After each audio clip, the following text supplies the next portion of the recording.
Namaste, namaste. Namaste.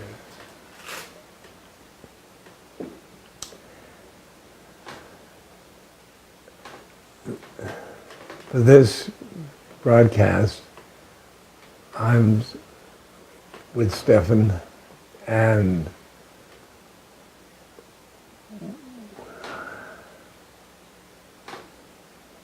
he'll answer the questions I can't answer.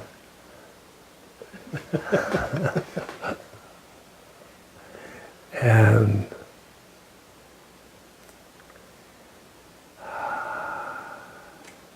yes. Well, it's delightful for me to be here with you, Ramdas. Anytime I get to sit with you and share time and space is always extraordinary, so I'm just happy to be here with you. The same goes with me. And wonderful to consider that we'll have an opportunity to do a dialogue today. And really I'm the one who I hope is going to ask you some questions, and I'm always deeply filled by the answers that over these many years I've come to illuminate my life. So it's great to share it with you. I illuminate your life. He's illuminating my life. Okay. We've been friends how long? God, it's been probably a little over 30 years now. 30 years, yeah. So, since when you first came to Omega, and I have to tell the story that when I first invited you to Omega, you said no. You had no idea who we were, so you just decided, who are they? I'm busy. So then I heard that you played cello when you were younger. So I invited you when I heard that you were going to put on a remarkable spiritual cello quartet with Pierre Vilayet, with, I think it was David Darling, and Sri Chimnoy, who sort of played remarkable spiritual being, but his cello playing was like sawing an axe in those days. So I invited you to that, and you seemed extremely excited about it, and I remember you said, when is the dates? And I told you the dates, and you said, well, I'm busy those days, but you sound like an interesting person and an interesting group. I think I'll come for something else. So that's how our relationship really began. So on the cello. On the cello. I was a lousy cellist. I had heard that, but I thought it was worth a try. I mean, if we could listen to Sri Chimno, I figured you were going to be better than that. Yeah, I figured out I could get out of that one. Well, I thought today I wanted to talk with you a little about the path of your life in spiritual practice, which, being here in your home, and not only I always feel it. I've known you from Omega and other places where you come to a place and you speak about Maharaji and you speak about the Guru in your life. And yet when I come here, it's really entering a temple where Maharaji is not only present through you, but everywhere one turns there are the wonderful photographs, there's the wonderful presence, the puja table, everything feels of the Guru who has been, in your heart, in your life all of these years. And for you, that's been a clear path. What about for so many people who, not necessarily, especially in these days, haven't been to India, haven't gone, don't have necessarily a Guru? What is the way of life for people who may not have a Guru in life? Well, that's the questionable point, because everybody has a guru. Everybody has a guru, and a guru is inside. You don't go to India, so on. You just get, and what you talk to it. It's your intuition. It's like when I when I talked to Maharaji, funny, one guy came up, you don't talk to your dead guru. I said, no, I do. And he said, how? He says, it's your imagination. I said, yeah, you're right, it's my imagination. And Maharaji gets into my imagination. That's all. It's an inside job. Like in Hinduism, the Atman and the ego and things like that. And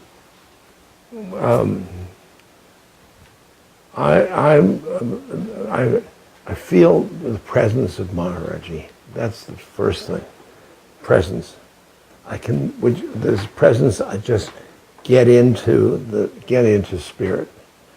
And then as presence, then I go into my imagination and I imagine the talk we have. And I witness my imagination. Now, your imagination also comes from having spent so much time with Maharaji, so that there's the being of Maharaji that is a remembrance in the being that you then recall back into and have that imaginary conversation. So to what extent is that something, certainly for you, but for others, that's important or not?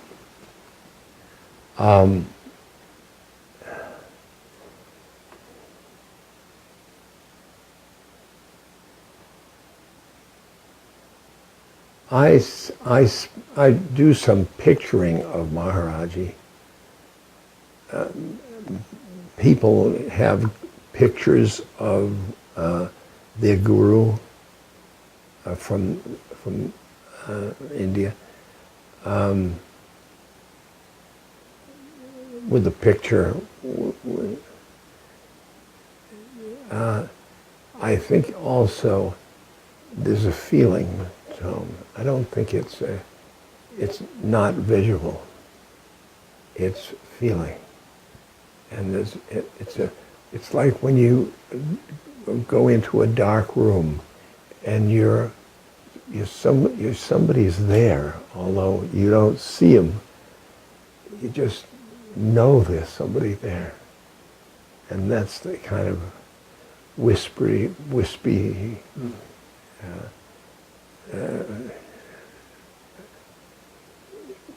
Person that, and that can be the guru, because I don't think it's necessarily pictures, but it's good to, if you want, to go through pictures of Ramakrishna, Christ, or something that you have burned in your memory.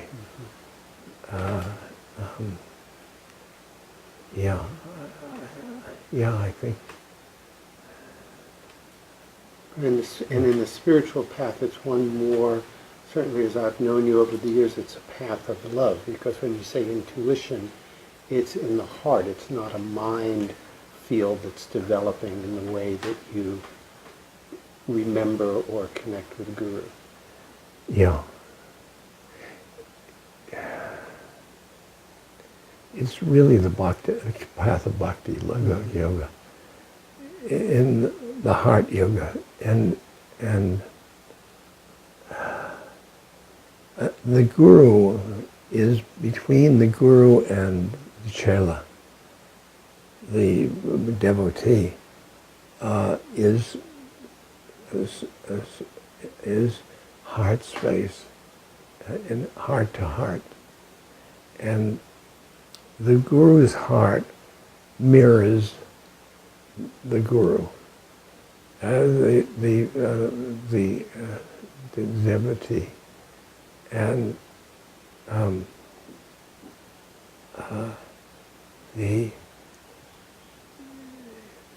I didn't know I had a soul until I was sitting next to Maharaji, and he mirrored my soul, and then I got a feeling of my soul, and I said, "Oh, I'm home. I'm home," because I felt that to be a home in my psyche. Yeah. And then it's such a hard thing. But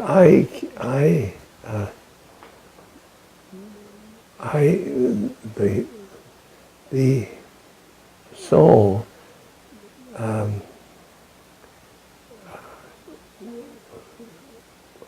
watches the incarnation,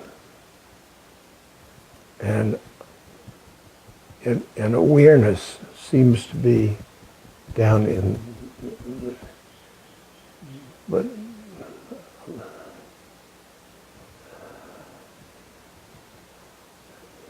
and the soul, the ego, the psychological self, is up here, and who we think we are, and this is who we really are. I call it the soul, but that's that's a funny word in the West, because it's so many any excess meanings. But is when you're saying what you're calling the soul, and you keep, is it also that place of heart and love? Is there? It's heart and love, and it's still not the emotions. Right. You see, we tend to think of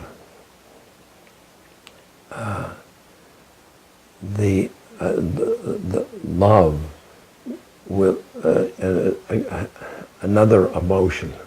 As though it's romantic. Yeah, romantic love, and it's certainly the love comes from the soul, comes from the spiritual, and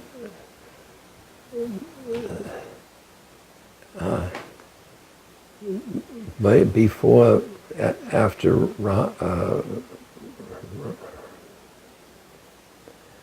romantic love, right after that, if you follow, then soul love.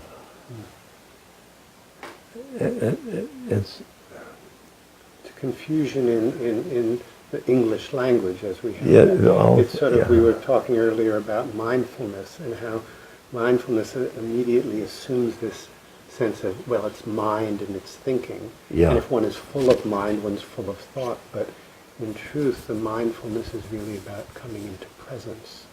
And it's a kind of presence that then connects to this place of soul and love that is the non-romantic. It's that place which is called the Buddhi. Mm-hmm. The Buddhi, and not up here, but in here. Yeah. And so the thoughts are in another level of the mind. Mm-hmm. Do you see that? The mind has levels? Yes, well, it's also where the mind is not abstracted from what's so. Yeah. Because often the mind is just the observer instead of just here. Yeah. In this presence. This is mind. Yeah. But this presence is love.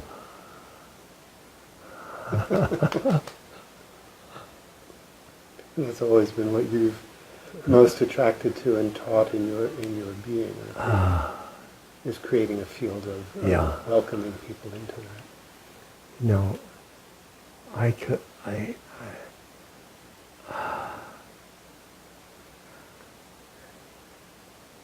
was meditating, and this was years ago, and I opened my eyes, and instead of trees and ocean and all the things, all I saw was just love. Just love. A tree would be made of love.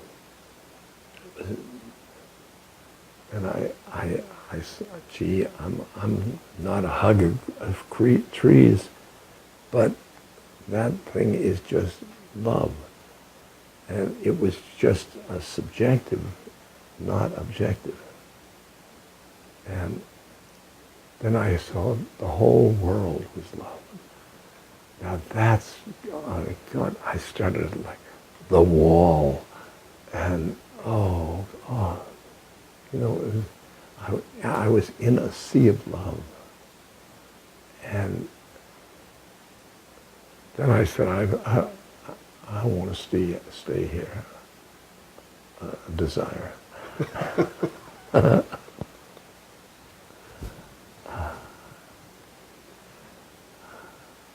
Well, for those, and in that desire state of wanting that more, that seeking state of wanting that more, there's sort of that conundrum between the seeking, which in and of itself is what becomes a barrier to getting, but then you don't necessarily enter into it without seeking. Where does one find one's way through?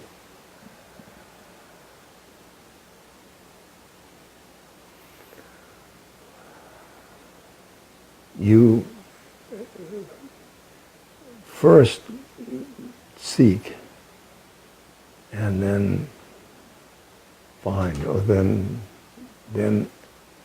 be. Seeking is doing. You do and do and do and do, and then be. And when you're being, you're not seeking.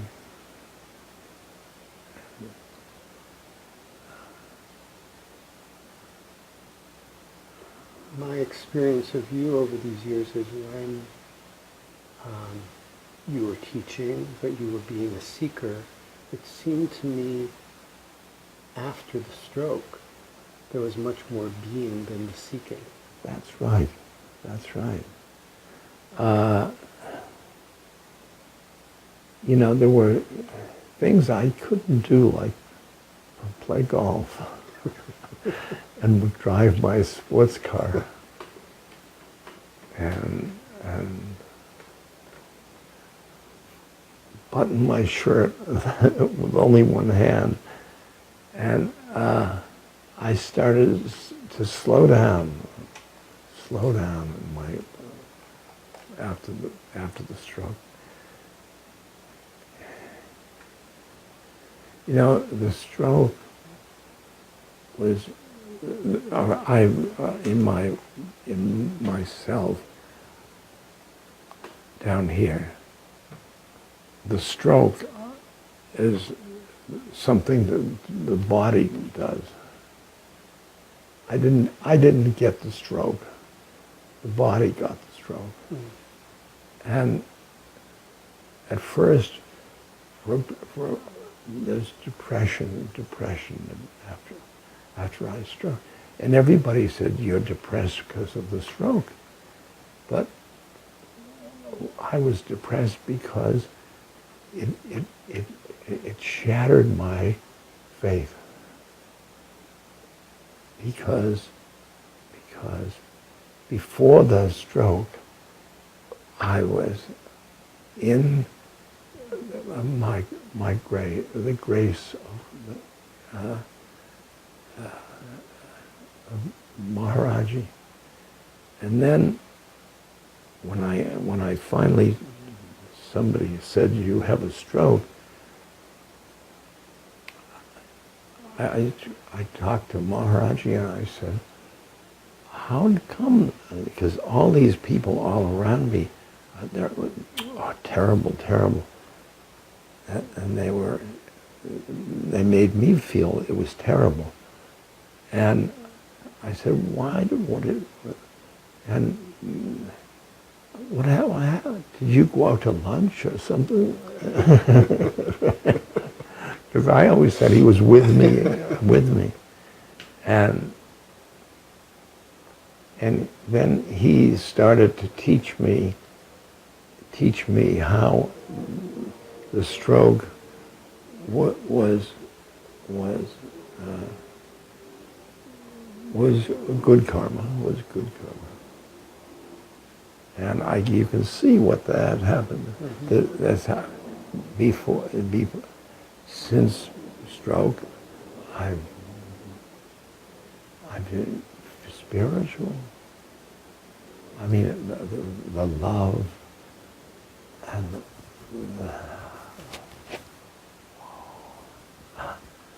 it's so yummy.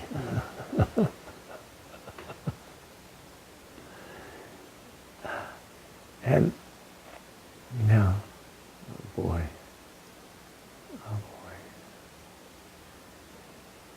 Yeah.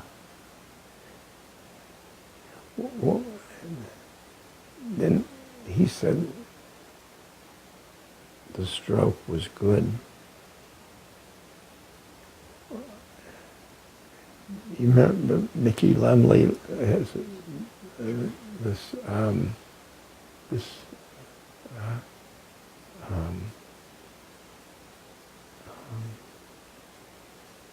Fierce Grace. Yeah.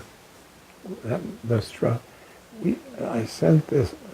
They sent it over to India, and the woman who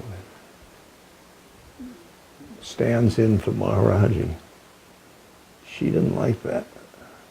She didn't like the fact that she said, Maharaji wouldn't give you a stroke. Oh boy. Whoa. And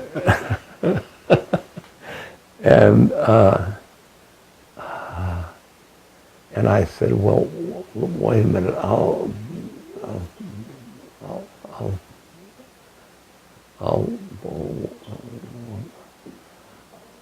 the grace was the fact that I reacted to the stroke positively. Right. Because the grace was a fact of nature. They were, yeah.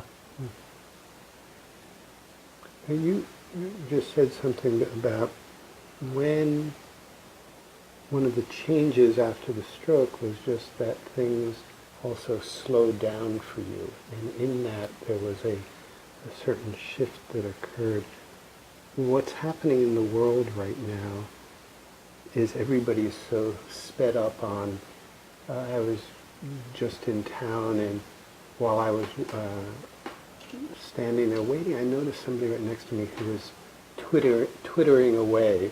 Yeah. Instead of just here's a moment in between to just sit and be present or stand and be present, somebody's just immediately on their little iPhone and so on. So everybody's going so much more quickly. It seems that there's no falling in between. What's happening to us in that way? It's the information age. Yeah. But is that information something that's taking us further away from this? To me, it's this conundrum watching it's an interesting conundrum because the internet. Here we are. Yeah, we are. We're all attached, and it's closer to the one than we've ever been. Yeah. All our consciousnesses are here together. And yet, all of these information things are keeping us mind the one. overload. It's Yeah. also this mind overload. It's mind overload. Well, when we began Omega, we looked to Teilhard de Chardin in terms of his Omega point, which is that place where consciousness in the evolution of the planet recognizes its interdependence. And what was fascinating about that is many of the people who were involved in the early wiring of the internet looked to him as their mystic guru, because this web that's been created is exactly what you're saying. Yeah. It's creating a connectivity of consciousness that's never existed before on the planet. So there's something evolving out on the one hand, and yet the speed of it also has us in a kind of that information overload, and almost addicted on that. Usually say it's certainly a time and it's just a time. Interesting time. It's interesting time. Thank you. I still have, my brain.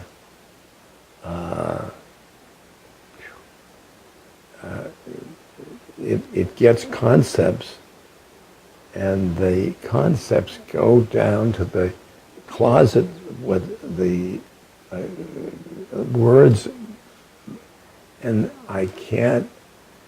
I'm standing with a blue one or a red one, or and I go, and I can't get the word, and it's just, I found that the lectures, I just say to the people that I've got this thing but I said, when I'm quiet, that's my business. And you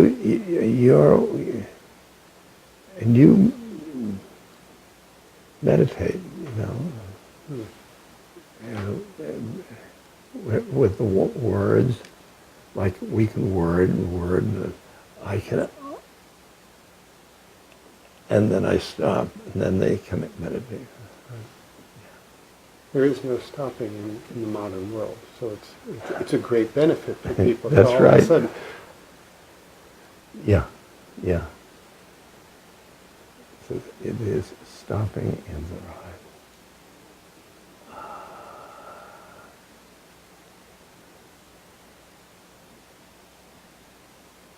Yeah. I watched on television, and a guy was saying he was called motor mouth or something like that, and he wanted to talk all the time, and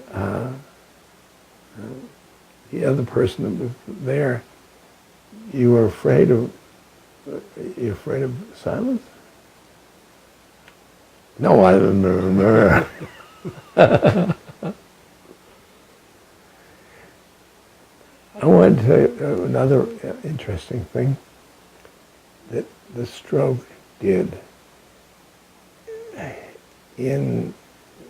Before the stroke, Paul Gorman and I had a book called How Can I Help? And I used to feel so strong, and I was a helper, that's a very sick thing about helping. And after the stroke, I learned about dependency. And like I'd be at a crosswalk, and the cars were there, and I would be there, and somebody said, "Can I help you?" And I said, "Yeah." And they were so, we were so loving, you know, there. They loved, and I loved them back, and just so rich from the loving, don't you?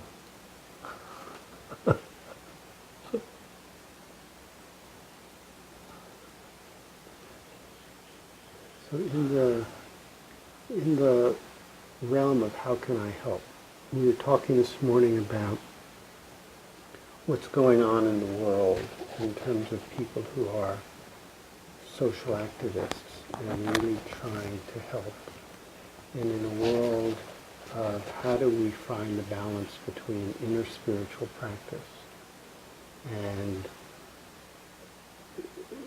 we talked about those who really are just so out to change things for the better. Yeah. And the kind of, I think the word was arrogance about that, the kind Yeah. of fierceness in a way that comes out of that. I just want to find balance in that in a world that I know for years you've always been very involved in social activism, or what we could even call spiritual activism. But so much of the spiritual path is the passive, the quiet, the inner, and then to take it into activism is a very difficult balance. You know, that was us and them in the 60s. Either had to be anti-Vietnam or psychedelics. But then psychedelics creeped in to Vietnam, and they were, the question was, when you go inside, does that make you less relevant, or less watchful of the outside, or less involved? And that's, it doesn't less, because it makes us, it's we humans, we can work on two planes of consciousness. One plane where we can, the outer goings on, and the other plane watching the incarnation. And the watching, most people haven't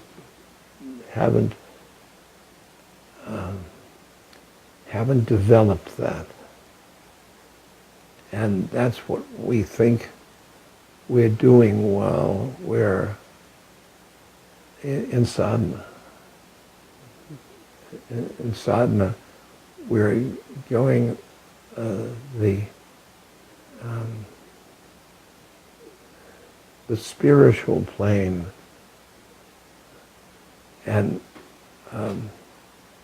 I think a lot of soldiers go through having to that plane when they kill somebody or have their friends killed.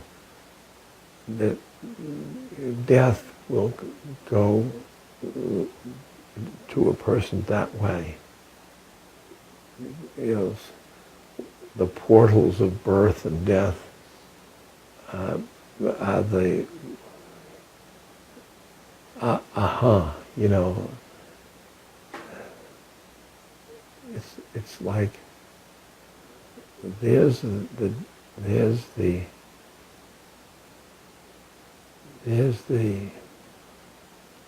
incarnation.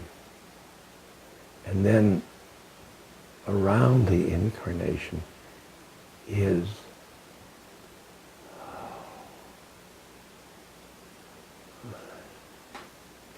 space. Is not even space. That's too. That the incarnation has time and space in it, and out of it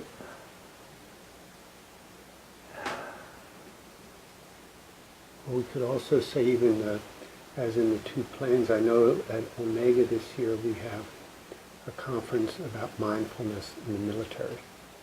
And so in the two planes or one saw it in the past with the samurai warriors, where there is both the spiritual practicing happening and yet, which is that one plane, and yet the incarnation yeah.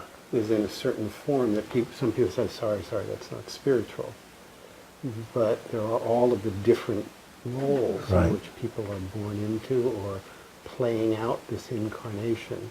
And within each there is, now at our board meeting recently at Omega, it was interesting, and I know I spoke to this, which was, I felt it was okay, and I think most everyone else did as well, I thought it was okay for us to be doing mindfulness practice for many of the veterans coming back with post-traumatic stress syndrome. And there's a great role for that. Now, in terms of talking the teaching of mindfulness so people can be more efficient soldiers, I understand where one can go to that. But that was a place for me. I had a little trouble crossing that camera. Wow, this is where is the balance? But I see, from remembering long ago when you had Caspar Weinberger on your puja table, and now, and moving on to Cheney and Bush, and now you've got John Boner on the table. Yeah. So I'm wondering when Mitt is going to show up. He's got to work for it. He's going to work for it.